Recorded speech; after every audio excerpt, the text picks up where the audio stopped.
La selección nacional puede o no estar en acción y sigue dando de qué hablar. En esta ocasión del Chucky Lozano, sabemos que ahora con su regreso a la Eredivisie, donde fue muy contento, bueno, ahora tiene mucho que decir y lo platicamos con Richard Méndez, Barak Feber y Héctor Huerta, porque dijo lo siguiente sobre el Tata Martino. O sea, yo siempre me entrego al 100 en selección, la gente lo sabe y lo ha visto. En Qatar se juntaron muchas cosas, tanto el entrenador como jugadores que no estábamos conectados al 100%, todo eso se juntó y explotó en el Mundial. ¿Para qué tanto te sorprende escuchar esto del Chucky Lozano? No, sorpresa nula, indignación un poquito mayor, pero más bien resignación a que era lo que sabíamos que iba a pasar mucho antes de que llegara la Copa del Mundo, ¿no? No iba a ningún lado esa selección mexicana, y si había alguna esperanza de que las cosas fluyeran como no habían fluido en los 2 años previos al Mundial, pasaba por generación espontánea, ¿no? Por pensar, mira, también llegaron muy mal a 2014 y acabó la cosa bien. Acuérdate cómo estaban en el Mundial de 2002 y cómo de repente se conectaron un par de cosas y acabaron haciendo un buen Mundial. Pero era lo único, si se acuerdan de los meses previos al Mundial, la única luz de cierta esperanza ante el destino que acabó siendo claro de la selección mexicana, pasaba por el pasado, ni por el presente de entonces, ni mucho menos por una proyección de futuro. Entonces, a ver, lo que siempre decimos, ¿no? Desde la primera entrevista que empiezan a dar los futbolistas después de la Copa del Mundo, empieza a decir cosas que debieron decir antes, debieron haber levantado la voz antes de todo lo que ya se sabía, se intuía y se filtraba de la mala comunicación que había entre cuerpo técnico y jugadores, y sobre todo lo que aquí está mostrando Chucky, inclusive poca implicación, ¿no? de este. Pero no necesitamos las palabras de Chucky Lozano un año después. Lo veíamos un par de años antes de la Copa del Mundo en la nula presencia del entrenador en los partidos importantes, haciendo el trabajo que se le exige a cualquier entrenador. Entonces sí, no, sorpresa no, indignación, pues yo creo que ya a estas alturas, pues todavía un poquito, pero ya menos, y sobre todo resignación de que fueron 4 años más y los que se vienen acumulados, tirados a la basura en la selección mexicana. Sí, porque una cosa es expresarlo mientras todavía esté ahí y otra cosa totalmente, como dices, Barak, decirlo ya pues, casi un año después de la participación de México en el Mundial.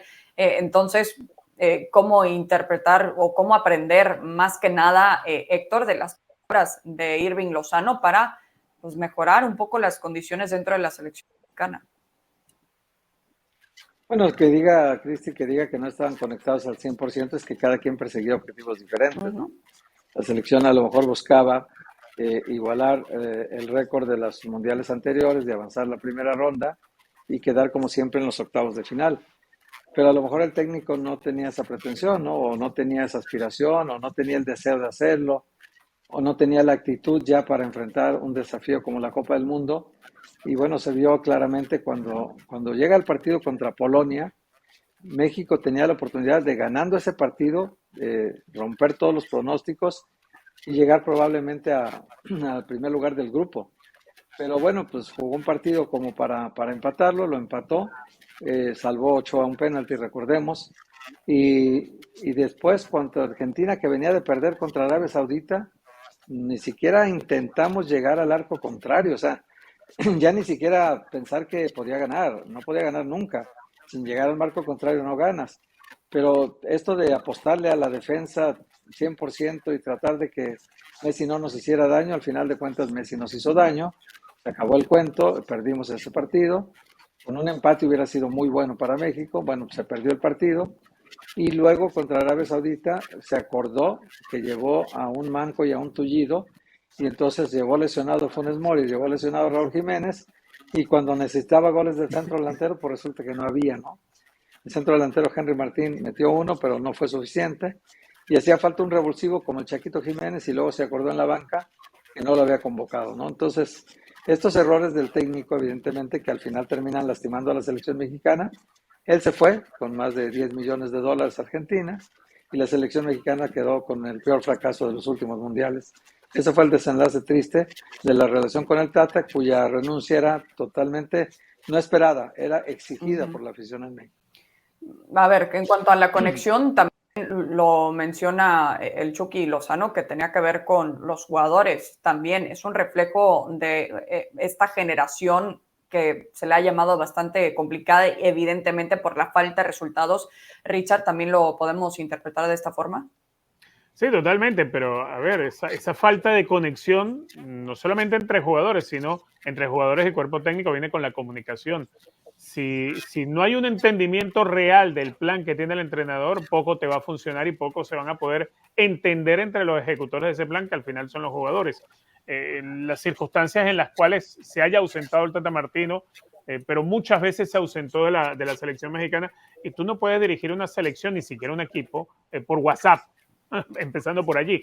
No lo puedes dirigir por Zoom ni por ninguna de estas aplicaciones que te permite las conferencias instantáneas, porque la selección es del día a día. El entrenador tiene que hacerle seguimiento al jugador del día a día y tiene que ir hablando con él de manera permanente. Pareciera ser que muchas de las cosas que dejó de hacer el Tata Martino, y por eso el mensaje no terminó de calar, y también terminamos viendo una selección mexicana que fue siempre en caída desde antes del Mundial. El juego no se terminaba de encontrar una idea. Uno podía pensar a lo que bien señalaba Barack, a ese revulsivo, porque de pronto en la Copa del Mundo te concentras y las cosas se terminan de dar. Eso no fue el caso de México. Entonces es evidente, la desconexión es porque el mensaje nunca llegó, o el mensaje no se pudo dar bien, o el mensaje pues simplemente no tenía mucho sentido. Y eso es lo que termina ocurriendo para que fracase como terminó fracasando México en la Copa del Mundo. Ahora, también eso hay que sumarle, yo lo decía anteriormente, quizá se podía esperar más de esta selección mexicana, totalmente, pero creo que ni siquiera la estructura de la convocatoria, y creo que no había tampoco el universo de jugadores idóneos para aspirar a mayores cosas en la Copa del Mundo. Desde que en el sorteo se vio que quedaba Argentina, la mira de México estaba puesta en el partido con Polonia y contra Arabia Saudita. Si no fuiste capaz de obligar a Polonia, que era, si se quiere, de los otros tres, el verdadero rival cercano por talento, por nivel, pues poco podías aspirar a meterte en la siguiente fase de una Copa del Mundo. Así que yo creo que el fracaso estaba cantado desde antes del Mundial, por la actitud que ya se veía en la selección, por la forma de jugar, por la displicencia y por el dirigir una selección por WhatsApp, porque esa es la realidad. Cuando te ausentas de los partidos que está jugando tu selección, no puedes tener ese día a día con el futbolista, ese contacto que es tan importante para resolver, para dar esa palabra que tiene que dar el técnico y terminar de sembrar ideas y esquemas y entendimiento de un grupo que nunca se entendió precisamente. Sí, a mí también me llama la atención y me hace pensar mucho las declaraciones del Chucky Lozano, Barack, porque claro, señala al técnico, señala la falta de conexión con los jugadores, pero también, y corrígeme si estoy mal, para mí es un reflejo enorme también de la falta de liderazgo que no hemos visto durante muchísimos años en la selección mexicana, porque quizás puedes estar mal o no puede estar ahí tu director técnico, como dice Richard, Barack, pero al final tiene que haber ese capitán, esa figura en la selección mexicana que parece que no existe. De acuerdo, estoy de acuerdo y creo que Héctor ya lo deja caer en su intervención. El futbolista mexicano ahora más que nunca, y en general yo creo que podríamos hacer un análisis mucho más profundo, ¿no? de cómo funciona el ser humano en estos tiempos, pero se reclamaba o se soñaba con que el día en que varios futbolistas mexicanos estuvieran en Europa, la suerte de la selección mexicana cambiara porque iba a subir el nivel. Y al final, ahora mismo México está a mitad de camino porque ni ha mandado a la cantidad necesaria de futbolistas que se rocen en el fútbol europeo, y aquellos que manda a cuentagotas, que siguen siendo 8, 10, 12, de los cuales apenas 3 o 4 se establecen más o menos como titulares en sus equipos, pues van por sus intereses y no vemos ese grupo fuerte en selección nacional de jugadores de la liga, con experiencia, con veteranía, con muchos partidos en selección y cuya prioridad es selección nacional, ¿no? Entonces se ha perdido eso, ¿no? Dentro de un mundo en el que tampoco era lo ideal, porque México le alcanzaba para lo que le alcanzaba, pero tenía esos referentes, ¿no? En el 94, en el 98, podemos hablar de futbolistas como García Aspe, como Nacho Ambriz, como Claudio Suárez, como el propio Jorge Campos, que por ahí quizás no tenían la pasta del líder en el caso de de Jorge Campos, ¿no? Como un futbolista que pudiera guiar a una selección a más allá de donde México nunca ha ido. Pero sí veías un grupo implicado, un grupo con carisma, ¿no? Con futbolistas a los que realmente la gente, independientemente de cómo pudiera funcionar el vestidor, porque no estábamos adentro, sí, tú como aficionado, pues tenías esos referentes en selección nacional que ahora mismo no hay, por supuesto, son jugadores que están jalando agua para su propio molino y viendo por su propio interés, y eso al final acaba reflejándose en la cancha, tanta esperanza que había con el tridente, ¿no? Porque por fin México tenía a un futbolista que más o menos marcaba diferencias en su equipo, como era el Tecatito Corona con el Porto, y alguien que lo hacía bien, como el Chucky Lozano, tratándose de establecer en el Napoli después de haber sido figura en el PSV, y otro como Raúl Jiménez, que tuvo 2 años muy buenos en el Wolverhampton, y decías, bueno, ya está, ¿no? Y resulta que no estuvo, que para nada, que México nunca estuvo más lejos de cumplir los objetivos mínimos.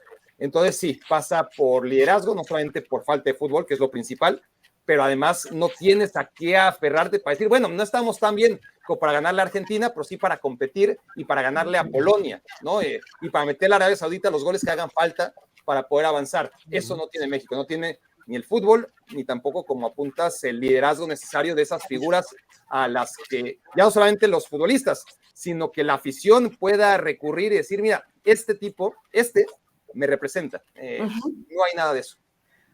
Claro, y no estoy diciendo que puedan solucionar lo que sabemos que ha sido y no ha sido la Federación Mexicana de Fútbol durante muchos años, las fallas que hay desde los fundamentos, desde la base, y lo hemos platicado tantas veces y hasta el cansancio. No estoy diciendo que un solo jugador o hasta un grupo de jugadores puedan solucionar este tema, pero al menos en este momento, si es que se crea algo de estabilidad alrededor de la selección mexicana que le urge de aquí dentro de ya menos de 3 años para el siguiente mundial, habrá que ver si le podemos ver una cara distinta a la selección mexicana.